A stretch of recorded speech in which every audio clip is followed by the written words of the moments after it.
Hey guys, what is going on, and welcome to another Fortnite 2025 video here on the channel, where today our week 10 quests are now out. However, before we get into quests, I do just want to bring your attention to the new V-Bucks exact amount purchasing offer, meaning that you can now buy whatever you want in the item shop, and you can buy the exact amount of V-Bucks that you need for it. Instead of having to buy a bundle of, say, 5,000 V-Bucks, you can buy 3,300 V-Bucks to get the bundle that you need for a slightly lower price than the 5,000 would have been.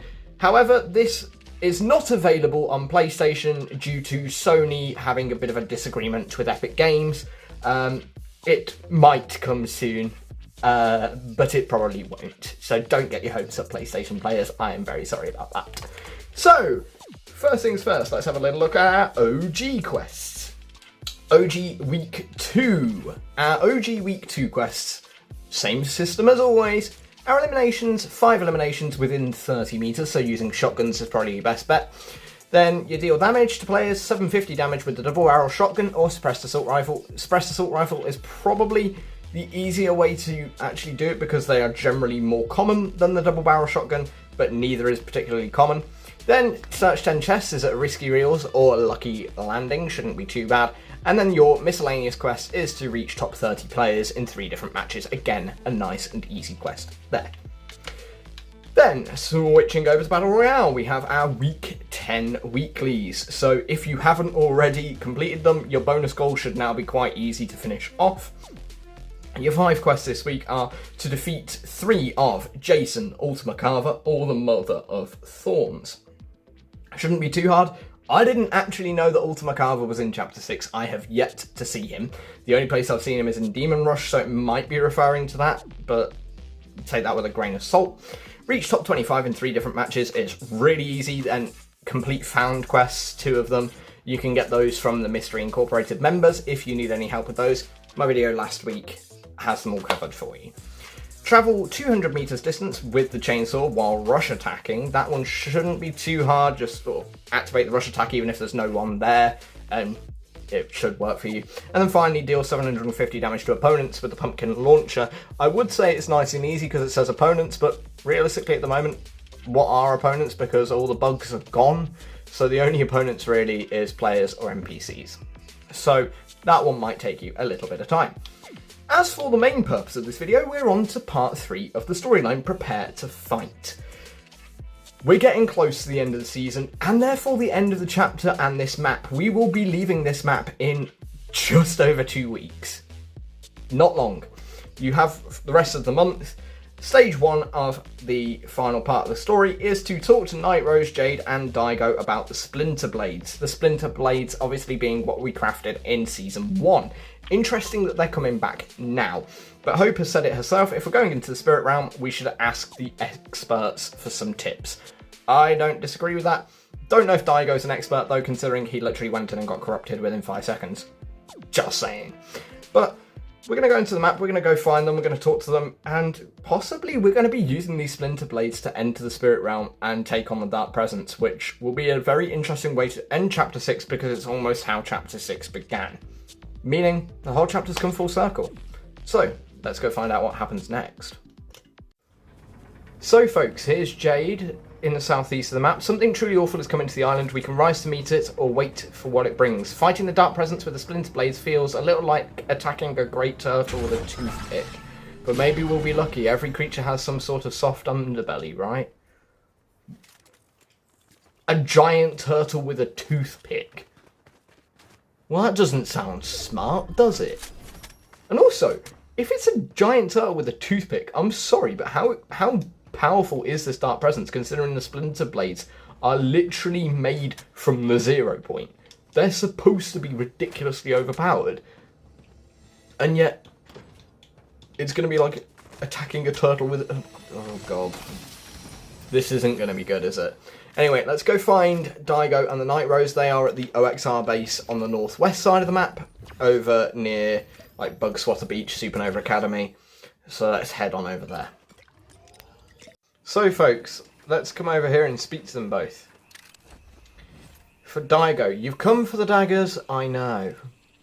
I used to think I'd use these splinter blades to save the island. Now I come to realise that's not true. Take them, do what I failed to do, cut through the veil and strike down this demonic incursion for all of us. Sure. I don't know if I'm quite capable to do that, but there we are. I mean... Yeah, let's go for it. Anyway, let's speak to the Night Rose. Yes, I was aware that Hope and Jones have cooked up another reckless ramshackle plan. Damn, they're not that bad. I mean, it's probably a bad idea. Entering the spirit realm is, to put it mildly, ill-advised. I can agree with that. However, we have a dearth of remaining options, so if we must enter the spirit realm to survive, I suppose it's better than the alternative. Ugh. Yeah, that doesn't sound great. So, what exactly is the next quest? Stage 2 of 6 is party assisted, and we need to rally the troops, gather ground support, intel, everything. We must hire a scout, and a heavy specialist to support Hope's attack plans. Now, because it's party assisted, Brad is already over with one of them, so he's going to hire one, and then I'll go and hire the other, and then that'll be that quest done nice and easy for us. Right, folks, the other specialist that you can hire for that quest is Phantom Meowscles, who's over here at Gaudy Gate. Hire him, you've done your 2 hires, and then that unlocks stage 3, which doesn't come from Hope. So stage 3 is to collect 5 epic or better items to prepare for battle. Apparently it does still come from Hope, even though it's not got the photo of Hope. Anyway, we're just ready to hit... just about ready to hit the access point. Get ready. Ooh, okay, so we're going for that little purple portal that we made red. So we're going for that, which is where the swarm were getting through to the island anyway, but seems unusual to me. But seeing as we're here at Gaudy Gate, let's go kill Doja Cat, get her weapon, and that'll also count towards our week 10 quests, because we have to kill some bosses. So folks, I've just completed stage 3 by picking up 2 shockwave grenades. That then brings us on to stage 4, which is to eliminate 5 opponents with the Swarm Strike or Lead Spitter 3000. This quest might be the one that takes you a long time to do. We can't break into the spirit realm with malfunctioning gear. I would agree with that.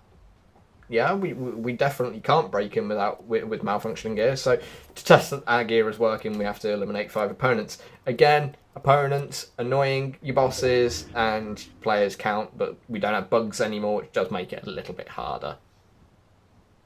So folks, just like that, we have finally completed stage 4, the eliminate 5 opponents with the Swarm Strike or Lead Spitter, which then leads us on to stage 5 of the story. So stage 5, this one might be an interesting one. We've got the daggers and the determination. All that's left to do is try.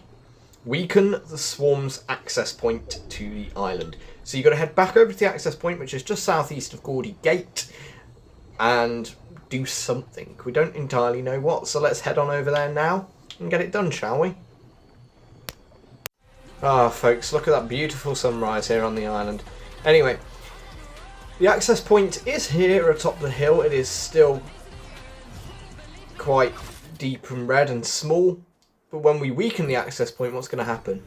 I did not expect that. It's gone big, it's gone purple and blue and glowy, and it looks like a portal leading into sort of like the Omniverse. Do you remember like the Big Bang event, Fortnite's Big Bang event? It looks like the background of that. Interesting. This is really interesting because there's just a giant purpley portal here now. What could this mean? What on earth could this mean? Anyway, leads us into stage 6. Hope is waiting on our all clear. We must tell Hope that everything is ready for the attack. So, without further ado, let's head on over to Supernova Academy. So folks, let's head down here. There is also now Dr. Theodore Flysby down here, but we don't need to talk to him, it's Hope. The veil between realms is weak, and we have what we need to cross over. We have the Splinter Blades and the old Swarm Tunnels and a small army of battle-tested allies. We do indeed. We've been in worse situations before, so let's do what we always do. Stay focused, work together, and make it count. Interesting. It's interesting that this is sort of like not only where the season storyline ends, but this is where the chapter storyline ends, and it's definitely not a conclusive ending, because we already know that the Dark Presence is supposed to not be defeated this chapter. The Dark Presence is supposed to be coming with us into chapter 7. So, what could happen next? Let's head back to the lobby and have a little think about it. So folks, I'm just going to add this in here for you, just to give you clarification on like fan quests. Literally all you have to do is go to one of the NPCs that has a fan quest, so that is basically all of Mystery Incorporated, and they will have various quests for you to complete. So, all you got to do is just go over there and get that done. Another example, guys, like, is Shaggy's over here. Although I can't do it because I already have a found quest because... Wait. Does that count as a found quest then? I picked up one of the I picked up a shadow briefing, and I think that might count as a found quest. Interesting.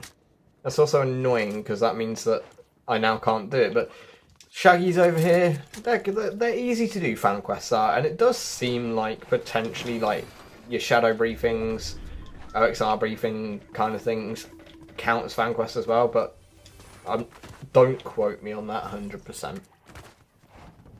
Folks, just to 100% confirm for you guys, yeah, shadow briefings, OXR briefings, things like that do also count as found quests. So actually that might make that weekly quest just a little bit easier for you.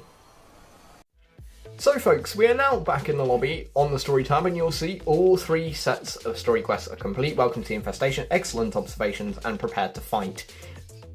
Personally, getting a little bit bored of only having 3 sets of story quests per season. I would like them to go back to sort of having 5 or 6, maybe even more, but we'll take what we can.